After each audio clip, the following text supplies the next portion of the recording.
Gloria a Dios. De esta manera, amén, tomamos puestico y pasamos al estudio rapidito. Entonces preparémonos para esa actividad. Bueno, ¿sí? Pastor, tengo una inquietud también. Ya un momentico, hermana, porque estamos grabando ya. Ay, Estamos grabando. ¿Es sobre el tema? no, sí, la oración también por Afganistán y Amén. la oración por todos los inmigrantes que también salen de África para las Islas Canarias y también sean las lanchas. Amén. Continuemos pues entonces en oración, amén. Estemos orando por todos los motivos. Este mundo está ya en tiempos finales. Este mundo está ya en un total caos y donde sobreabundó el pecado, la maldad, también va a sobreabundar la gracia del Cordero de Dios, del Señor. Es bíblico y así lo creemos que va a ser así, ¿verdad? Hay señales en los cielos, hay señales en la tierra, la tierra se está conmoviendo, los temblores, ¿cómo se llama? Los volcanes, están apareciendo volcanes que hacían más de 50 años estaban apagados, extintos prácticamente, ahora están. Pero por sobre todas las cosas, usted no lo vio, yo lo vi, acabo de ver dos chicas pasando por ahí con dos tremendos cuadros de su virgencita. ¿Ven? Por sobre todas las cosas, mientras esto está pasando y personas no conocen al Cordero de Dios, no conocen la luz del Evangelio, usted y yo estamos de alguna manera esforzándonos por conocerla. Digamos que no la conocemos del todo todavía, estamos en el proceso, ¿verdad? Estamos en el proceso de aprendizaje, en el taller del maestro, donde estamos siendo moldeados a la imagen y semejanza del Padre, ¿verdad? Entonces, sigamos por ahí, por ese rumbo. Estamos estudiando el Sermón del Monte y ya vamos todavía seguimos en el capítulo 5, 17. Capítulo 5, 17, estamos en la lección número 14.5. Estamos allí. Alguien decía, pero todavía estamos allí. Y hermanos, no es lo mismo leer la palabra que escudriñar la palabra, ¿verdad? El mundo lee la palabra. Todas las personas leen la palabra. ¿Cuántas personas que ni son creyentes tienen la palabra y leen la palabra? ¿Sí o no? Conocemos de presidentes que tienen la palabra, leen la palabra. Conocemos de abogados, conocemos de jueces, conocemos de personas que inclusive practican ciertas religiones y leen la palabra. Pero una cosa es leer la palabra y otra cosa es escudriñar la palabra. Y a eso fue a lo que el Padre Celestial nos envió. Escudriñar, el propio Jesús lo decía, escudriñar la palabra porque para vosotros les parece que allí hay vida en la palabra. Pero para encontrar la vida, toca estudiarla, profundizar en ella, ¿verdad? Profundizar en ella. Los rabinos, las personas que en la época de Jesús se encargaban de estudiar la ley, la palabra, se pasaban toda su vida estudiando la ley, los salmos, los profetas. Estamos hablando de esa época porque es la que nos corresponde, según el estudio. ¿Sí o no? Toda la vida estaban estudiando, profundizando en ella, y así se pasaban. Y así vemos a nuestro Señor Jesús profundizando en ella. A los 12 años, ¿dónde andaba? En el templo. Y eso te habla de que estaba desde los 12 años, a partir de ahí. No, ya estaba profundizando en ella. Ya estaba. 12 años después, 12, 13, 14, 15. Y usted dice, bueno, ¿y qué estaba haciendo Jesús en esa época? Profundizando en la palabra, en su palabra, la palabra de Él. Ahora cabe la pregunta, bueno, ¿será que Jesús no sabía, tenía que estudiar la palabra porque Él no sabía lo que iba a acontecer en un futuro cercano?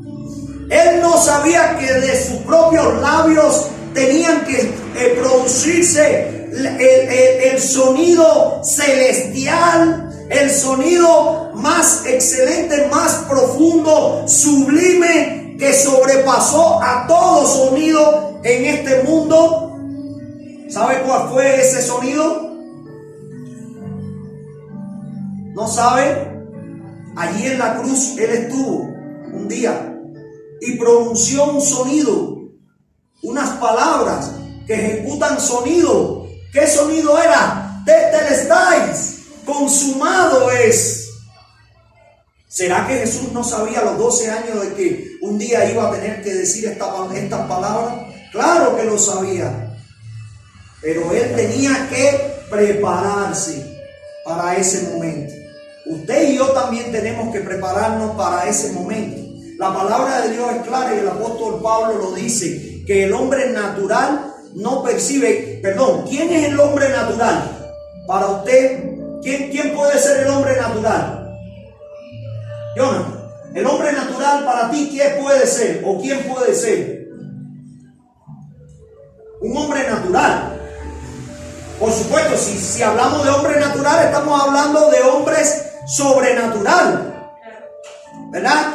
O pudiéramos decir hombres espiritual, natural y espiritual, porque sobrenatural habla de superpoderoso. No, aquí el superpoderoso es el Altísimo, ¿sí o no? El hombre natural es aquel que está pasando por fuera, aquellas chicas que ahorita pasaron por ahí con aquellos cuadros, ¿verdad? Que piensan que están cargando en sus brazos a la santa, a la que le da vida, a la que intercede ante el Padre Celestial por ellas y por sus necesidades. Pero pocos vemos cargando al Cordero de Dios, no en un cuadro, sino en su vida, en su corazón. Al que todo lo dio, pocos vemos cargando a esa persona. Cabe decir un pedacito del testimonio personal mío. Estuve un día, Ricardo, Lili, quizás conocen este sitio, El Rincón en Santiago de Las Vegas, en La Habana. Es como decir la del Cobre allá en Santiago de Cuba. Similar, lo mismo. Se repite. ¿Cuántas personas van allá a ese Cobre? ¡Miles! Literalmente, amados hermanos, yo diría que cerca de 1 millón de personas. El día específico, el día señalado, hermano, eso es increíble. Se cierra todo, se cierran las calles, todo. Y eso es por masas de personas yendo a ese sitio, Yo era uno de los que iba a ese sitio. Y a mí no me gusta hablar de mí, sino del Padre. Pero cabe este espacio, porque Dios usó a un Jesús en una cruz, crucificado, como lo tiene allí la católica. Y Dios usó ese símbolo para que yo pudiera entender y ver y mis ojos fueran abiertos. Miles de personas, no estamos hablando de un santuario pequeñito, estamos hablando de un mega santuario donde caben muchas personas, y eso es tremendo. Y ahí habían tantas personas adorando a tantos ídolos, tantos muñecos, tantos cuadros, que el Señor un día me llevó ídolo por ídolo y preguntándome: ¿cuántos están adorando? ¿Quién es? Fulano. ¿Cuántos están adorando? Miles. Flores, velas, plata, mucha plata. ¡Wow! Aquello eran unas cestas, hermanos, literalmente. No les estoy mintiendo. Eran unas cestas tan grandes que estaban rebosadas de dólares, euros, plata, pesos cubanos. Ahí había de todo. Y usted veía cómo la gente llegaban y volteaban bolsas. Y bolsas, y plata, ¡wow! ¿Verdad que eso impresiona, sí? ¿Sí o no? Y así el Señor me fue llevando. Hasta que me llevó a lo último allá, donde hay un poco de polvo, oscuridad, no hay ni una velita, no hay nada, para allá atrás. Y de repente me pregunta, ¿qué ves? Bueno, aquí estoy viendo un andrajoso todo sucio. Hasta la camisa, recuerdo, la tenía rota. Tenía como huecos así por la espalda, por el hombro. Yo no sé si era de arrastrarse, no sé. Pero lo único que sé es que aquel hombre estaba llorando a moco tendido, con sus brazos tirados, estirados allí, a moco tendido llorando. Y la voz me dijo, ¿a quién está adorando él? Delante había eso, como le digo, el cordero o ese ídolo, perdón, el cordero no, ese ídolo allí todavía en la cruz. Nosotros sabemos de que él no está ya en la cruz, sino que está en tu vida, en mi vida. La muerte del cordero valió para que ahora se multiplicara en ti y en mí y en miles, en cientos de miles de personas a través de todo el mundo.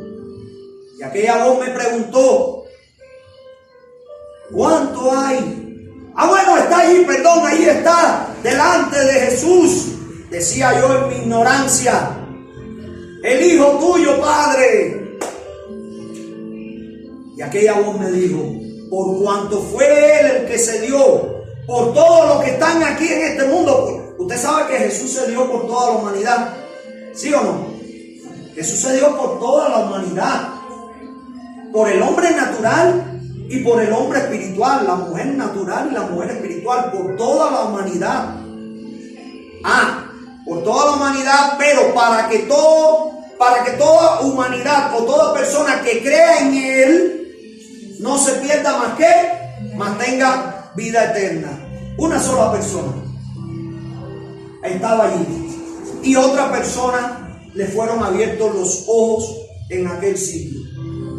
¿Ven? Entonces, ¿quiénes son los hombres naturales, Jonathan? Todos los que estaban allí ese día, todos los que están por allá afuera, que no les interesa. Pablo decía, el hombre natural no percibe las cosas que son del Espíritu de Dios, porque para él son locura. ¿Usted sabía que por ahí pasan a veces personas y se ríen? Cuando miran para... se ríen. ¿Sabe por qué se están riendo? Porque dicen, ¡ay, qué pérdida de tiempo la de estas personas que están aquí adentro! y tú y yo nos reímos. No por la pérdida de tiempo, sino porque tú y yo nos estamos gozando en este tiempo. Nos estamos deleitando en este tiempo. Por eso fue el mejor sonido de toda la humanidad. Como ese sonido no vas a escuchar nunca más. Entonces Jesús, allí en aquella cita bíblica, que les leo rapidito, Mateo capítulo 5, dijo estas palabras. Por lo tanto, amado hermano, no piense, pero de nuevo, amén, gloria a Dios. Sigamos estudiando las Escrituras, profundicemos en ellas día tras día.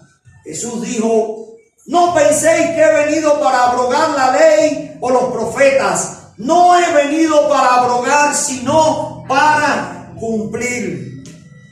¿Cómo es que dice lenguaje actual para poder entender mejor? este mismo pasaje: no crean que vine a quitar la ley, a arrancar. Quitar es arrancar. Algo así similar como agarrar. Usted agarra el Antiguo Testamento, digámosle así, de esta manera: Antiguo Pacto, Antiguo Testamento, la ley. Y usted: no penséis que he venido a arrancar. Algo así similar.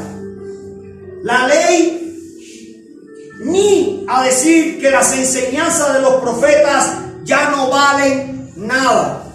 Al contrario, decía Jesús, vine a darles el verdadero significado de esa palabra.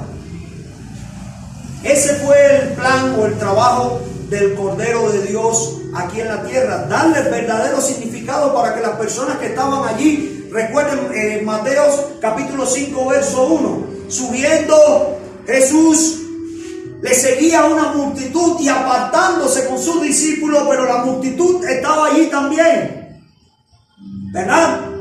Escuchando las palabras del Cordero, pero Jesús se estaba refiriendo directamente a sus discípulos.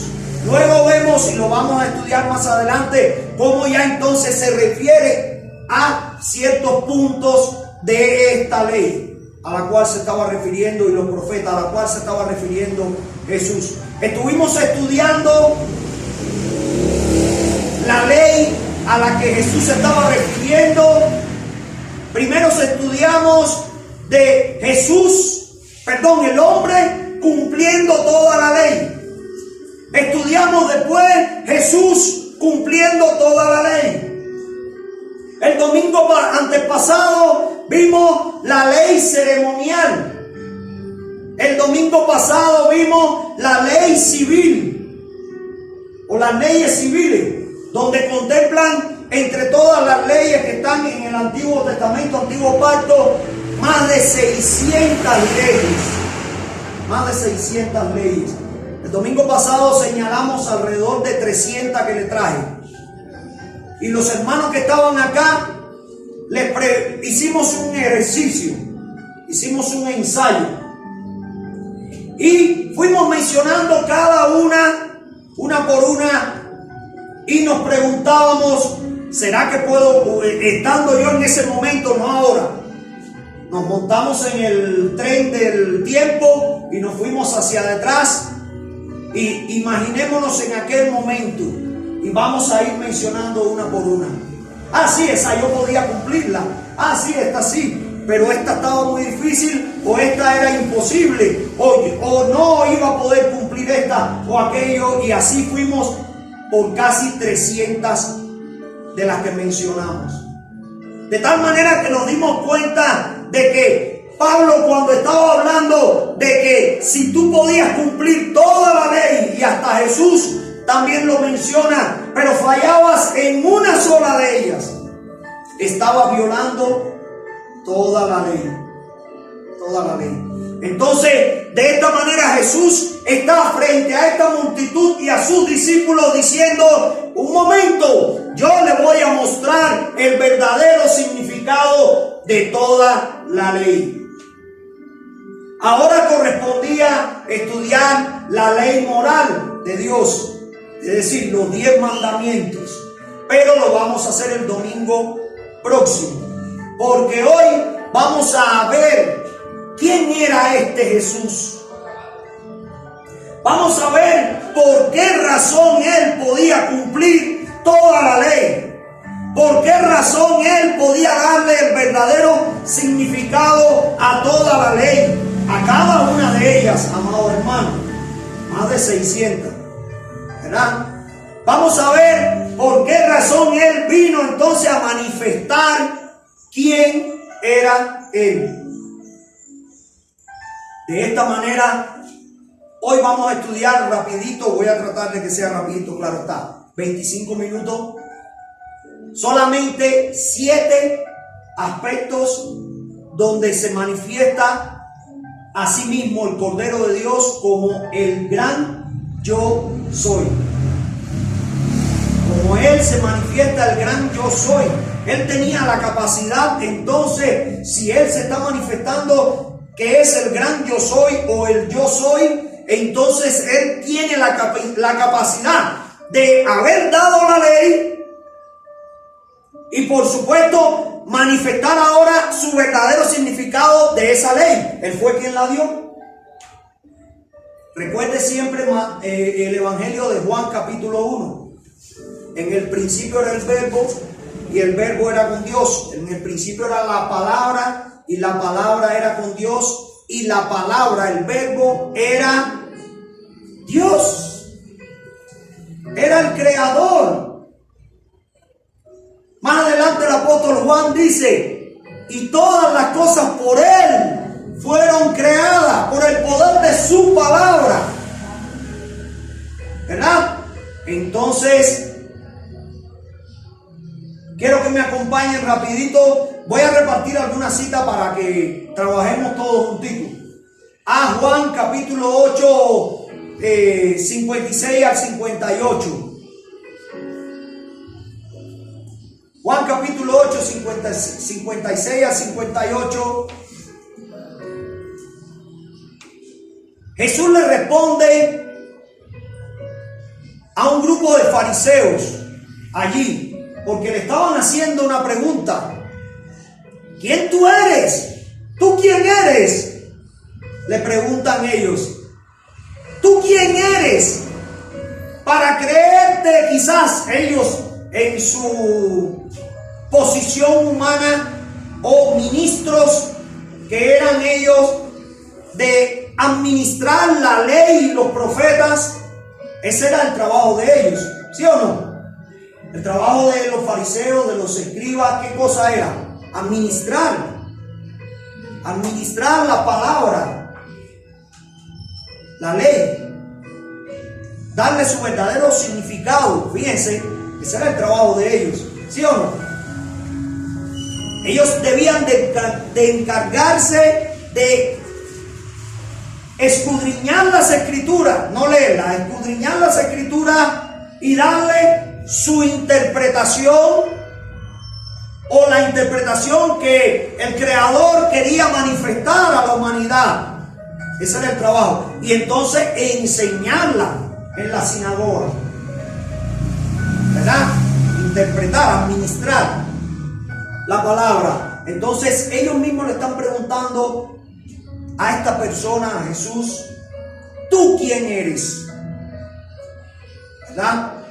Dijo, vuestro padre Abraham se regocijó esperando ver mi día, y lo vio y se alegró. Por esto los judíos, ¿cómo que dicen? Alguien que me lo lea, por favor. Juan 8:56, porque yo lo reduje acá. 8:56, 58. ¿Cómo dice? Abraham nuestro padre se gozó de que había de ver mi día, y lo vio y se... Repite, perdón hermano, repite esa parte. Abraham vuestro padre se gozó de que había de ver mi día. Un momento, pausa, perdón. ¿De que había de ver qué? El día. ¿El día de quién? De él. De su presencia en la tierra. ¿El día de quién? ¿De Abraham? No, el día de él. De Jesús. ¿Están entendiendo este pedacito? Fíjense, Abraham ya había fallecido ¿cuántos años? Muchos años atrás. ¿Y quién es este hombre para decir estas palabras? Repítala, hermano, y ya continúe, por favor. Abraham vuestro padre se gozó de que había de ver mi día, y lo vio y se gozó. Entonces le dijeron los judíos, ¿aún no tienes 50 años y has visto a Abraham? Jesús le dijo, de cierto os digo, antes que Abraham fuese, yo soy. Entonces tomaron piedras para apedrearle. ¿Por qué querían apedrear a Jesús? Porque estaba blasfemando. Ahí quería llegar. Porque estaba blasfemando. Y sabe, blasfemar en ese momento, recuerda, Jesús está viviendo la época de la ley y los profetas. La está viviendo, la está experimentando en carne propia. Pero ¿cuál fue la blasfemia? Decir que él era el Hijo de Dios.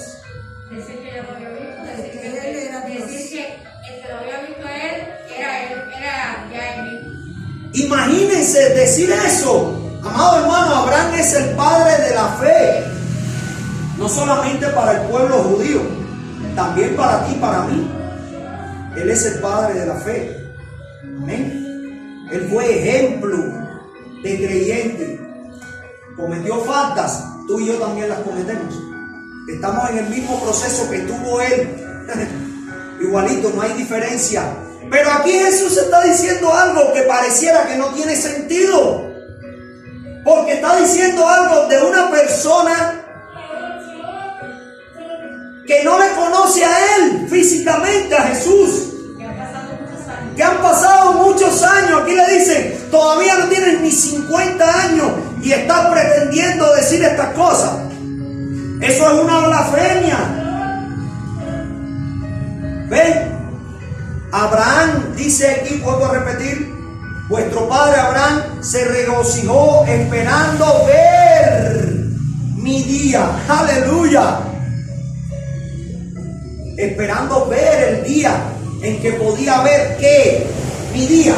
¿Tú quién eres? Jesús. Para unos Jesús, hoy, hablamos de hoy, para unos Jesús es un profeta más, ¿sí o no? Para otros Jesús fue un buen maestro. Digamos los masones. Para los masones Jesús fue un buen maestro. ¿Ven? Para otros Jesús fue un buen profeta. O el último profeta de esa época. Pero todavía otros siguen esperando profetas. Y por ahí vemos que a veces aparecen una cantidad de profetas. Y que eso es tremendo. Y profetas por aquí, profetas por allá. Hoy estábamos hablando de una persona que dice ser llamado profeta y abandonó a su esposa.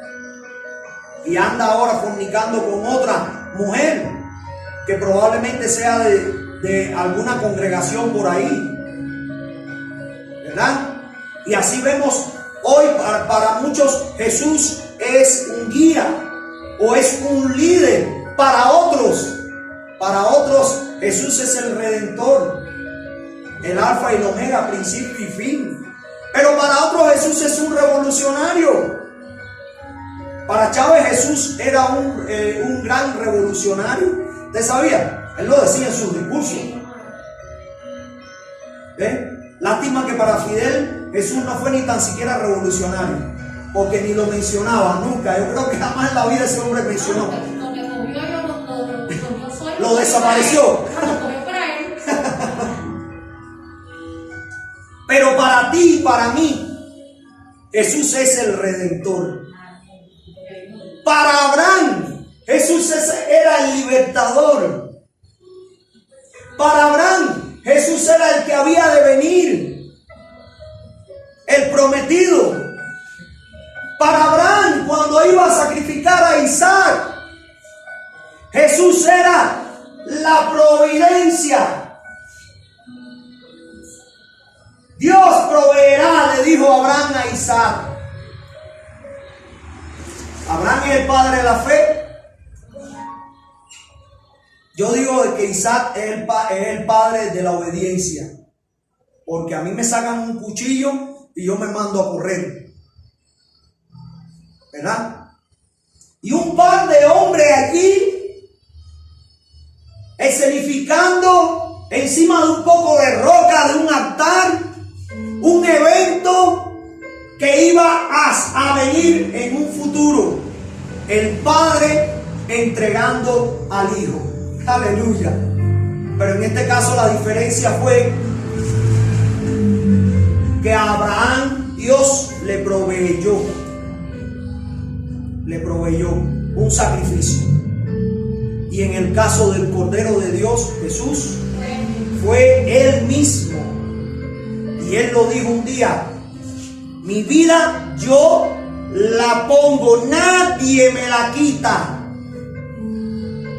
Los romanos, Poncio Pilato, Herodes, los fariseos, el Sanedrín, estaban todos conspirando. Vamos a quitarle la vida al Cordero de Dios. No, Él la ofreció y la entregó a sí mismo. El soldado romano le dijo: si tú eres hijo de Dios,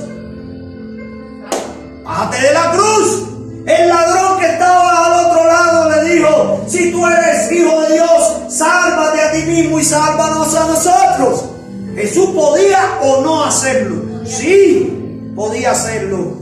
Pero ese no era el propósito. El hombre natural no podía verlo, no podía entender. El soldado romano, cuando Jesús dijo, tetelestáis, consumado es, ¿qué dijo el soldado romano? Verdaderamente este era el Hijo de Dios. Amado hermano, yo estoy seguro, convencido 100% que ese soldado romano, a partir de ese instante, su vida cambió totalmente.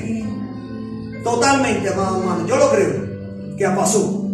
Como mismo la vida limitada que tenía el otro ladrón al lado de Jesús, cambió para siempre. Totalmente cambió. Totalmente, a tal punto de que el propio Cordero le decía, de cierto te digo de que hoy, no mañana, cuando vengas en tu reino, no, hoy vas a estar conmigo en el paraíso. Entonces, ¿quién es este hombre? Vamos a verlo rapidito en 15 minutos. ¿Quién es este hombre para que pueda tener poder sobre toda la ley? Porque Él la dio, Él la manifestó, para que después lo vamos a ver unos domingos más adelante, cuando el propio Jesús, oíste que fue dicho, pero yo os digo.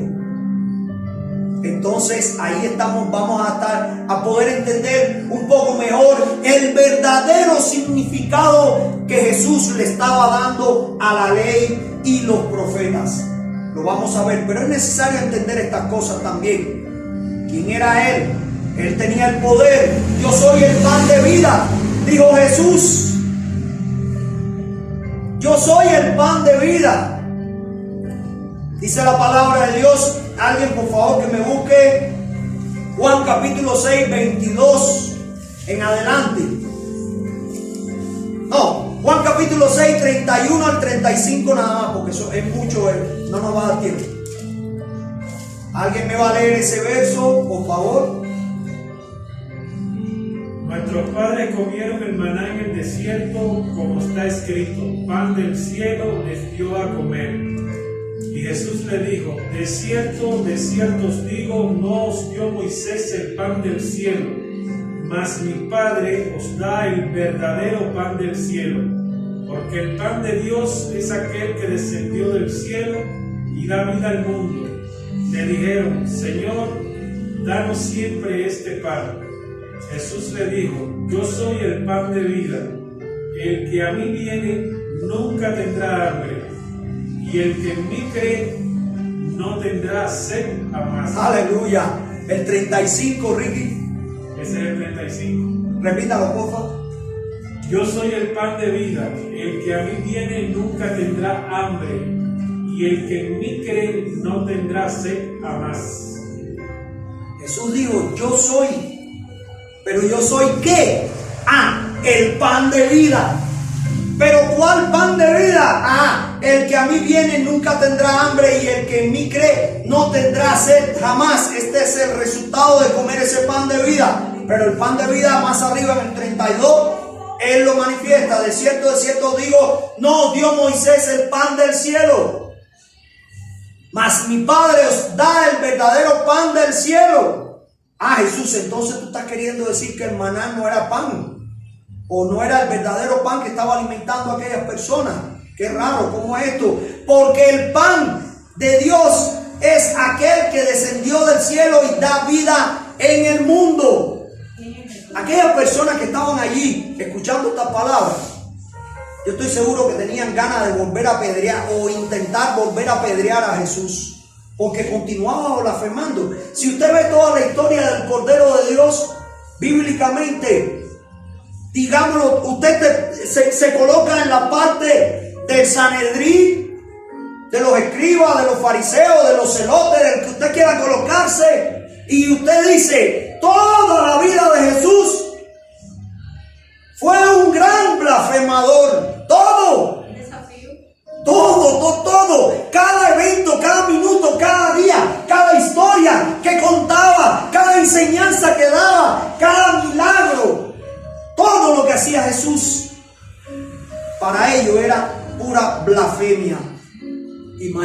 lo hubieran tenido que apedrear. ¿Sabe qué pasaba con el que blasfemaba en el Antiguo Pacto o Testamento, o una de las leyes del Antiguo Testamento? ¿Sabe qué pasaba? ¿Alguien me ayuda? Moría apedreado. Automáticamente le apedreaban, y no una persona. Créame que eran muchas personas. Créame que eran muchas personas cayéndole a piedra a una persona. Ahí está Esteban, el caso de Esteban, lo vemos en la historia. Era una multitud, dice, que estaba ahí apedreando a Esteban. Ah, qué lindo. Y una persona que le caen a piedra, lo único que le van a hacer son unos moretones. Ya, no, amado hermano, y no eran piedritas chiquiticas de las que tiramos a la ventana para que nos ve el vecino de arriba, nos atienda. Eran piedras. Imagínense una piedra dándole en la cabeza. ¿Qué le hacía? Le daba un masaje, no, le fracturaba el cráneo. Lo menor, una fractura de cráneo. Lo peor era que le reventaba el cráneo con masa encefálica y todo el mundo. ¿Me entienden? La persona que era apedreada moría automáticamente. Moría. ¿Ves? Entonces Jesús, como dice mi hermana Lili, desafiando constantemente al hombre natural, manifiesta estos: yo soy el pan de vida. El que come este pan no tendrá hambre nunca, jamás. Y pone el ejemplo del maná. El Salmo, yo se los leo, 78, 23 al 25, dice así: sin embargo, mandó a las nubes de arriba y abrió las puertas de los cielos, y así el Padre Celestial está abriendo las puertas de los cielos con nuestros hermanos que van de viaje. Así mismo, de esa misma manera, ayer vi una foto que Fran me mandó, no sé si se la mandó a ustedes, donde nosotros nos quedamos pasmados literalmente cuando vimos a Fran. El resto estaban como si no hubieran pasado por el Darién. Y Fran así todo chupado. Yo le digo: Fran, ¿qué te pasó? ¿No te asentó el Darién a ti? Porque yo veo a todo el mundo que estaban todavía fuertecitos, pero después se las enseñamos, ¿verdad? Pero de la misma manera Dios le estuvo guardando, le estuvo sosteniendo. Y a uno le dio ánimo de ellos, hablando de ellos, a otro le dio fuerza, a otro le dio debilidad para que reconocieran el señorío del Altísimo, que la fuerza que necesitaba ese o esa era de él, del Altísimo solamente. No de un coyote, no de una persona que le cargara la mochila, no, nada, era del Altísimo. Y así, y ellos, yo estoy seguro que tuvieron la mejor experiencia del mundo, de la vida para ellos, porque experimentaron esto que estamos viendo aquí.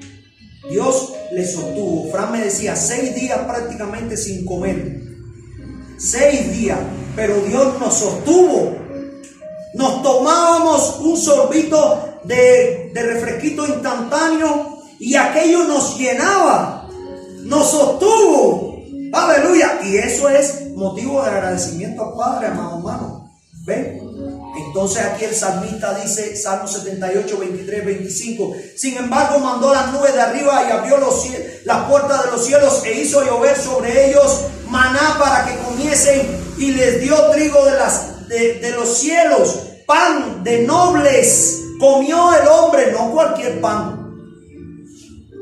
Aquí dice el salmista, pan de nobles. Y en esa época el pan de nobles era el mejor pan que pudiera existir. El pancito tan nutriente, sabroso, que no podía comer un esclavo o un ciudadano común, mucho menos el esclavo, por supuesto. El esclavo comía las migajas de las mesas de los dueños, de los amos. Y los amos pues comían el pancito quizás de más económico, no sé. Pero aquí está hablando de pan de noble.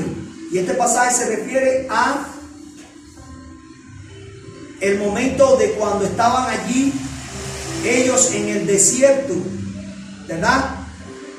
Con hambre.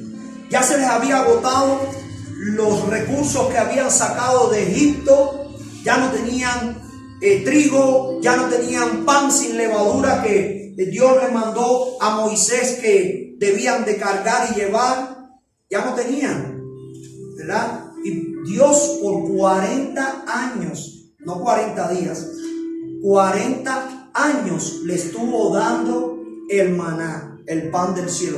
Ahora nos encontramos con este hombre que nos está diciendo: yo soy el pan de vida.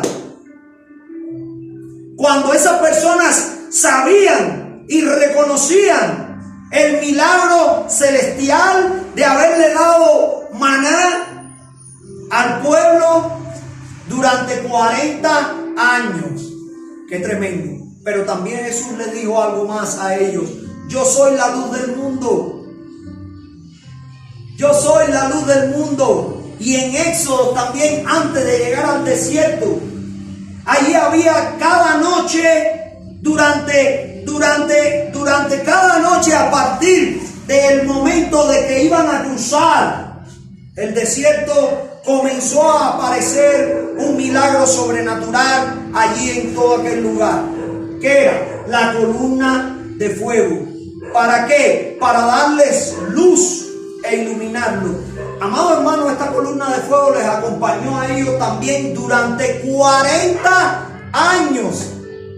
Por 40 años ellos estuvieron en el desierto, y por 40 años el Creador les suplió el maná del cielo día tras día, a tal punto que ni era necesario recoger las sobras, porque al otro día tenían maná también, y al otro día maná, y al otro día maná. Solo recogían lo que necesitaban, el resto se deshacía.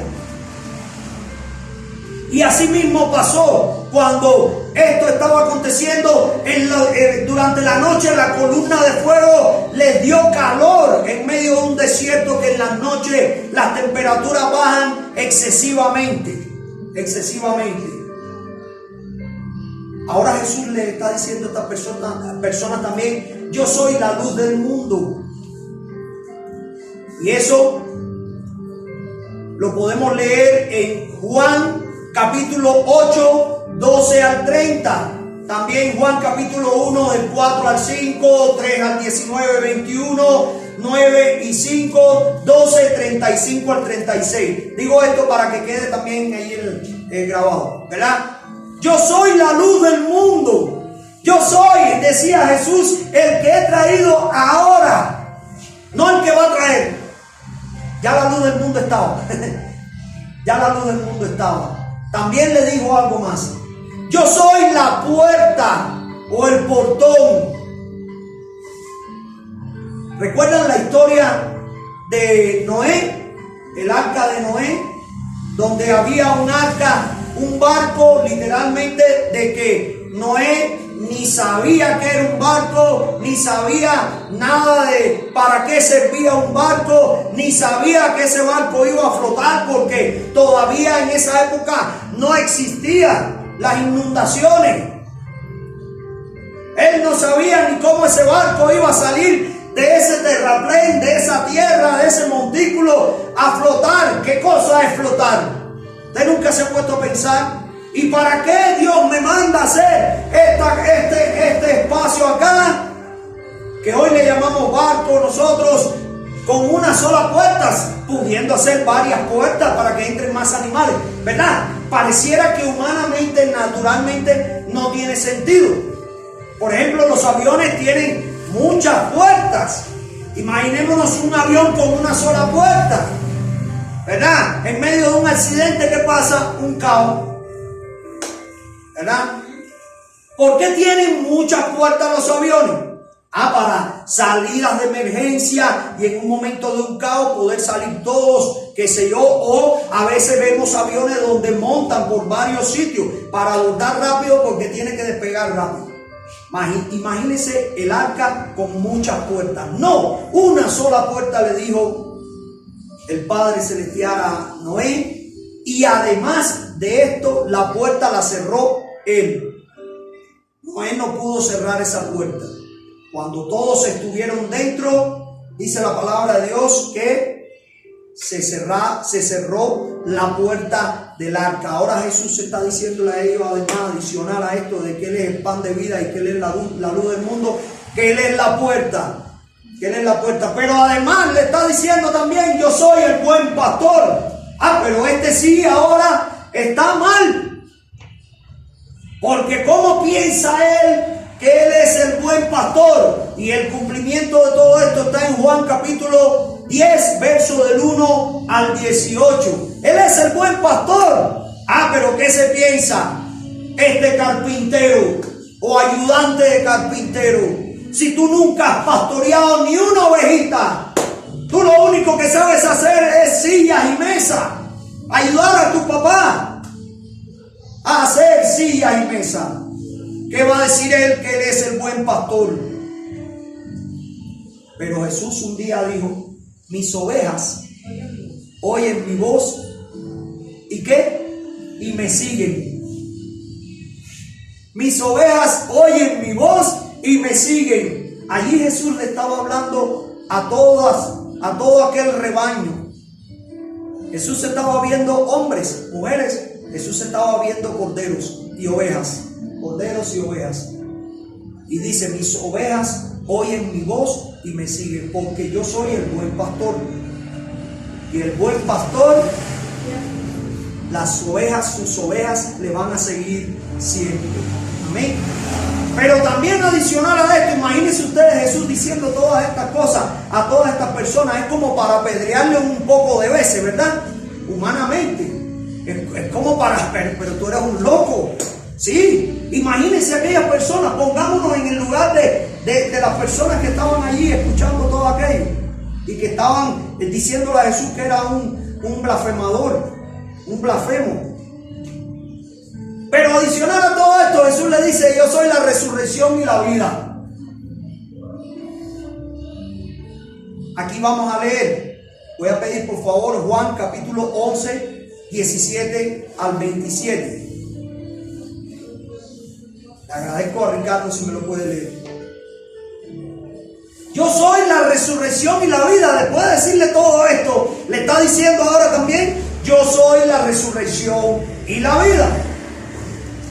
¿Qué dice? Vino pues Jesús y halló que hacía ya 4 días que Lázaro estaba en el sepulcro. Betania estaba cerca de Jerusalén como a 15 estadios. Y muchos de los judíos habían venido a Marta y a María para consolarlas por su hermano. Entonces Marta, cuando oyó que Jesús venía, salió a encontrarle, pero María se quedó en casa. Y Marta dijo a Jesús, Señor, si hubieses estado aquí, mi hermano no habría muerto. Mas también sé ahora que todo lo que pidas a Dios, Dios te lo dará. Jesús le dijo, tu hermano resucitará. Marta le dijo, yo sé que resucitará en la resurrección en el día póstrero. Le dijo Jesús, yo soy la resurrección y la vida. El que cree en mí, aunque esté muerto, vivirá. Y todo aquel que vive y cree en mí, no morirá eternamente. Aleluya. ¿Qué es esto? Aleluya. ¿Qué le estaba diciendo Marta? Yo sé que en un futuro cercano, pues va a resucitar en la resurrección de los muertos. Jesús le dice, no, tú no sabes. Tú no sabes quién está aquí. Yo soy, le dijo Jesús, la resurrección y la vida. El que cree en mí, aunque esté muerto, vivirá. Da igual si está vivo o está muerto. El que cree en mí, vivirá. Sí, yo sé que va a vivir Jesús en la resurrección cuando venga ese momento. No, María. Va a vivir hoy y delante de tus ojos. Y así aconteció. Y así aconteció.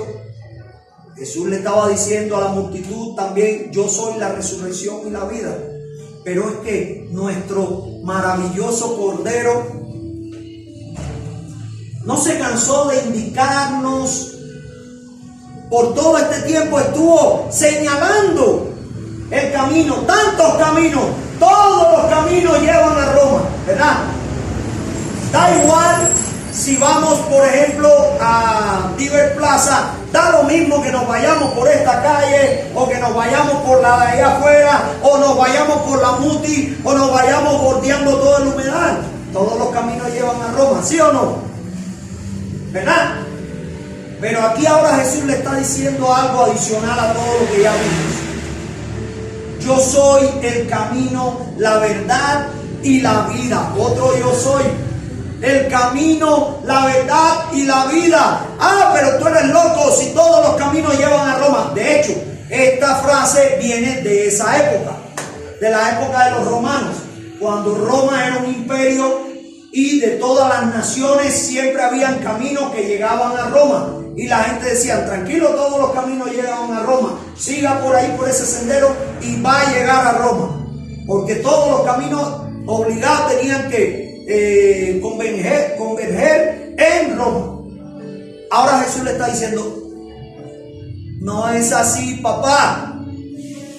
No todos los caminos llevan al cielo. Solo hay uno. Le dice, y ese soy yo, le dice Jesús. Yo soy el camino, la verdad y la vida. Juan 14, 6. Yo soy el camino, la verdad y la vida. Y por último, Jesús le dice a esta multitud, yo soy la vid verdadera.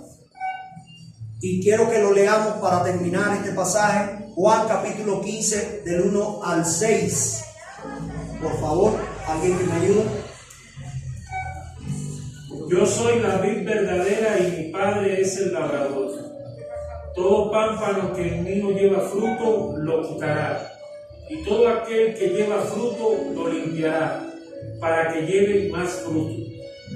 Ya vosotros estáis limpios por la palabra que os he hablado. Permaneced en mí y yo en vosotros. Como el pámpano no puede llevar fruto por sí mismo, si no permanece en la vid, así tampoco vosotros, si no permanecéis en mí. Yo soy la vid, vosotros los pámpanos.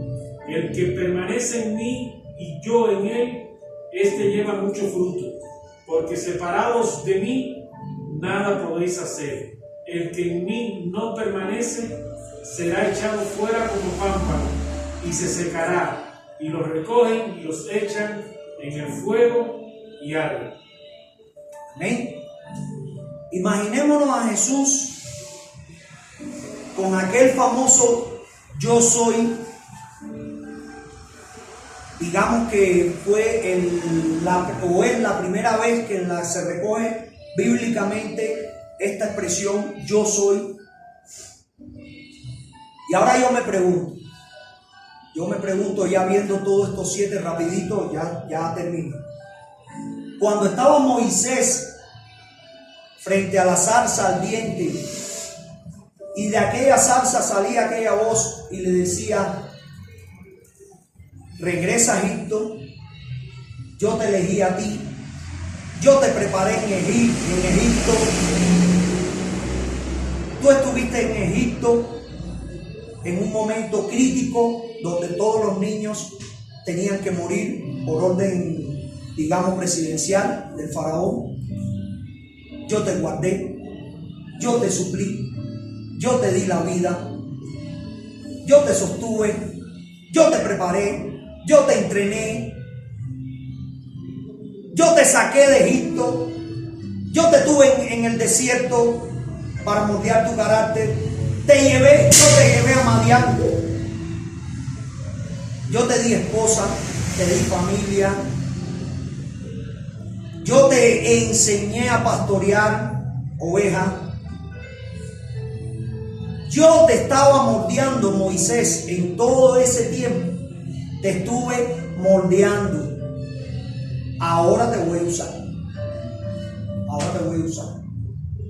Ahora quiero que vayas a Egipto a liberar a mi pueblo, porque yo le voy a sacar con poder.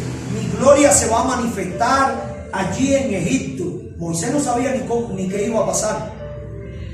Pero Moisés le hizo una pregunta. aquel evento hizo una pregunta: ¿quién tú eres? ¿Quién voy a decir cuando me pregunten quién te está enviando? ¿Qué diré? Ya Moisés había asimilado y aceptado, ¿verdad? Porque ya le estaba diciendo: cuando me pregunten quién me envió, ¿qué digo? Diles que te envió el gran yo soy. El gran yo soy. Ahora la pregunta es: estoy viendo o hemos visto durante todos estos 7 pasajes promedio que estuvimos leyendo al propio Cordero de Dios, a Jesús, llamándose yo soy también. La pregunta es: ¿será que Jesús estaba manifestándose allí también junto a Moisés? ¿Será que mientras Moisés estuvo en el desierto, será que después que estuvo en Egipto, será que cuando Moisés comenzó a ver una por una de las plagas, hasta la 10ª plaga, será que cuando salieron de Egipto, será que cuando se abrió el mar, será que cuando la columna de fuego de noche y la columna de nube de día, será que el maná, será que el agua de la roca, será que la serpiente de bronce cuando la miraba, será que todo esto no estaba señalando al que había de venir físicamente? Porque ya estaba. Recuerden Juan capítulo 1, en el principio era el verbo, y el verbo era con Dios, y el verbo era Dios. Allí estaba también el Santo de Israel. La esencia del Cordero de Dios estaba allí también junto a Moisés. La esencia del Cordero de Dios estaba no solamente junto a Moisés, estaba allí cuando Noé estaba construyendo el arca. Pero Padre, ¿para qué una sola puerta? Quédate quieto, que va a llegar el momento que se va a manifestar para qué era necesario una sola puerta. Yo soy la puerta de ese redil, dijo Jesús. Yo soy el que provee. Abraham, no te preocupes, solamente ejecuta lo que se te está mandando a hacer. Tranquilo, Padre Celestial, tú vas a proveer. Tú vas a proveer. Así estamos orando ahora nosotros. No tenemos los $1000 para mandarle a Frank. No los tenemos. Literalmente no los tenemos. Y orando le decimos: Padre, tú vas a proveer. Yo no sé cómo, de dónde, no sé, tú vas a proveer. Porque tú eres el dueño del oro, de la plata. No tengo casa, tú vas a proveer. Yo no sé de dónde, tú vas a proveer. Lo cierto es que el Padre Celestial no desampara a sus hijos. No los desampara. Allí cuando Jesús estaba hablando del buen pastor, estaba hablando de un redil. Un redil era un muro que se hacía de rocas, por lo general era roca, dependiendo del sitio donde estuviesen, ¿verdad? Pero allí había una sola puerta, una sola entrada, donde en las noches el pastor o el buen pastor metía todas sus ovejitas, y ese buen pastor dormía en esa puerta para que los lobos no entraran, las fieras no entraran a robar y a matar sus ovejitas. Y allí estaba, y si se acercaba algo, con el cayado y con el pastor, con el cayado y la vara defendía allí a sus ovejas. Jesús es ese, yo soy el buen pastor. Allí Él nos tiene y no nos ha desamparado. Mejor ejemplo que el Salmo 23, yo creo que no hay. No creo que haya. Él es mi pastor y nada me faltará. Cerramos nuestros ojos y oramos así sentaditos. En lugares de delicados pastos me pastoreará. Es decir, no cualquier pasto. No cualquier pasto. Junto a aguas de reposo